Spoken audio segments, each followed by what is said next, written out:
os milagres de Jesus. Como ponto de partida, quero deixar bem claro que milagre não se explica, apenas glorifica. Na mensagem anterior de número 67, eu estive falando acerca dos milagres de Jesus, cujo assunto era a libertação, que aconteceu com a mulher cananeia e com o garoto lunático. Hoje eu gostaria de falar sobre a libertação do homem de Gadara, de um homem mudo endemoniado e de uma jovem portadora de um espírito de adivinhação que fora liberta pelo apóstolo Paulo. A Bíblia diz que Jesus, após ter acalmado uma tempestade, ele se dirigiu para as províncias de Gadara e lhe saiu ao encontro dos sepulcros um homem com espírito imundo, e quando esse viu Jesus de longe, correu ao seu encontro para adorá-lo. Porém, as entidades que estavam materializadas nele não lhe permitiu pronunciar nenhuma palavra de adoração. Mas usando a sua boca disse: que tenho eu contigo, Jesus, Filho do Deus Altíssimo? Vieste nos atormentar antes do tempo? Gente, uma legião de demônios corresponde a 6.000 demônios. Olha a situação daquele homem como refém do diabo. O mundo espiritual, seja do bem ou do mal, é mais real do que o material e físico que nós contemplamos.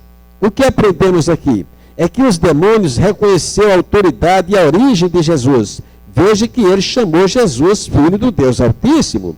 Ele reconhece o poder e a autoridade. Eles creem a ponto de tremerem todinho, mas não querem obedecer. Sabe por quê? Porque o caráter dos demônios é a malignidade. Tem gente que conhece a verdade, sabe que o caminho é Jesus Cristo, conforme está escrito em João 14,6, onde Jesus usa o singular, dizendo: eu sou o caminho, a verdade e a vida, e ninguém vai ao céu senão por mim, mas não querem obedecer.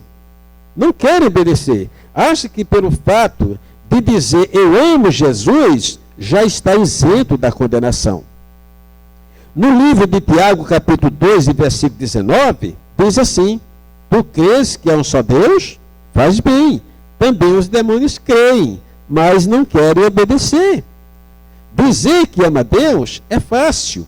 Eu quero ver é obedecer. Eu quero ver é renunciar. Eu quero ver é levar a sua cruz, porque papagaio também fala: eu amo Jesus, se tiver quem lhe ensine.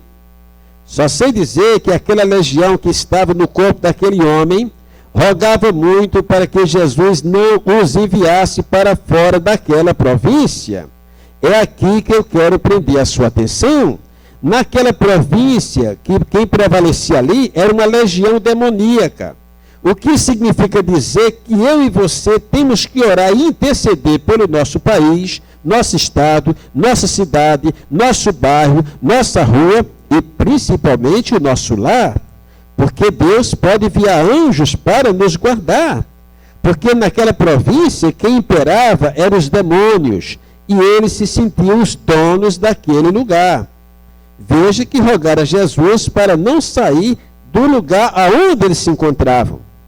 A Bíblia diz que o mundo jaz no maligno. O diabo é chamado de o Deus deste século, D com letra minúscula. Em contrapartida, a Bíblia diz que feliz é a nação cujo Deus é o Senhor. Porque os Estados Unidos é um país de primeiro mundo, é um país rico, é um país onde a justiça ainda prevalece e que a tolerância para os infratores e os que burlam as leis é zero. Porque a maioria é cristão, tem a proteção de Deus. Idolatria lá não tem vez, não tem valor. Como já foi dito, muitos dizem que ama Deus, mas tendo em vista um outro personagem, uma outra entidade, um outro santo, entre aspas, e a maioria deles nem consta na Bíblia Sagrada. Deus disse: a minha glória não darei a outrem, não darei as imagens de escultura, palavra de Deus. Ao bem da verdade é que Jesus libertou aquele homem de Gadara, e mais tarde ele foi encontrado sentado vestido e em perfeito juízo, e todos ficaram maravilhados. Marcos 5, versículo 1 até o 15, leia depois na sua casa. Em uma outra ocasião, provavelmente em Jerusalém, trouxeram para Jesus um homem mudo e endemoniado. Olha que situação. E Jesus, ao ter expulsado o demônio, o mudo passou a falar, e todos se admiraram. O que significa dizer que a mudez daquele Senhor era proveniente a atuação demoníaca que lhe impedia de falar. O que não significa dizer que todos que são mudos são demônios. Cada caso é um caso. Em raros os casos, sim. Em muitos casos, não. São problemas da vida. Mas mesmo assim, temos que apelar para uma cura, para o sobrenatural, para o milagre provindo de Deus, até porque Deus é um ser todo-poderoso. Mateus capítulo 9, versículo 32 até o 33. O Evangelho segundo Marcos relata que na sinagoga havia um homem com espírito imundo. E ao ver Jesus, disse: que temos nós contigo, Jesus? Vieste nos atormentar, bem sei que és o Santo de Deus. E Jesus repreendeu e disse: cala-te e sai dele.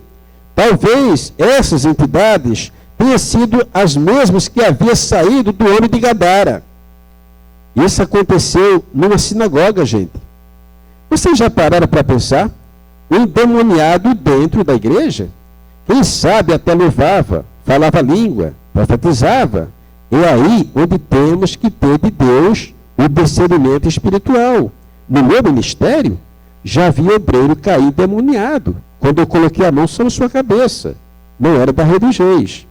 E se fosse, eu diria, mas não daria o nome, por uma ética. O líder espiritual e o pastor tem que ter discernimento espiritual. Eis a razão de haver muitos escândalos nas igrejas.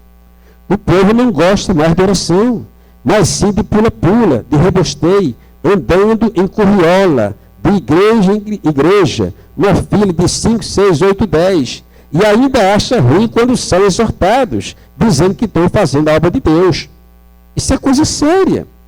E o sinal que não são pessoas de Deus é que detestam ensinamento, não são submissos ao ministério nem ao pastor, não para em igreja nenhuma, vive de casa em casa profetizando não sei o quê. Resumindo, não tem compromisso nem consigo mesmo.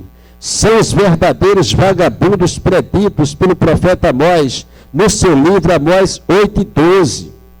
Buscando a palavra de Deus e não acha mesmo, não para em lugar nenhum. Isso é sério. É os dias difíceis que nós estamos vivendo. No ministério de Paulo, lá no livro de Atos, diz que uma jovem que era portadora de um espírito de adivinhação, essa saiu ao encontro do apóstolo Paulo e de Silas, o seu companheiro, fazendo declarações de bajulamento. As palavras eram mais ou menos essas: esses homens que passam por nós são os verdadeiros filhos do Deus Altíssimo. E esses estão anunciando o caminho da salvação.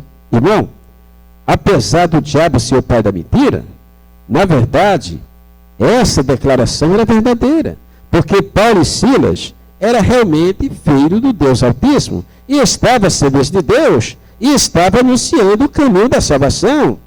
Mas onde é que está a parte reprovativa, negativa? É que o objetivo do diabo, que estava incorporado naquela jovem, estava fazendo aquela declaração para levar Paulo e Silas para se exaltarem. E uma vez eles se exaltando, o propósito de Deus não seria realizado, principalmente na vida daquela pobre jovem que estava sendo vítima do próprio demônio da adivinhação. A Bíblia diz que isso aconteceu por muitas vezes. E Paulo já estava ficando perturbado com isso. E ao se voltar para a jovem, disse: em nome de Jesus Cristo, eu te ordeno que saia dela. E na mesma hora, a jovem ficou liberta.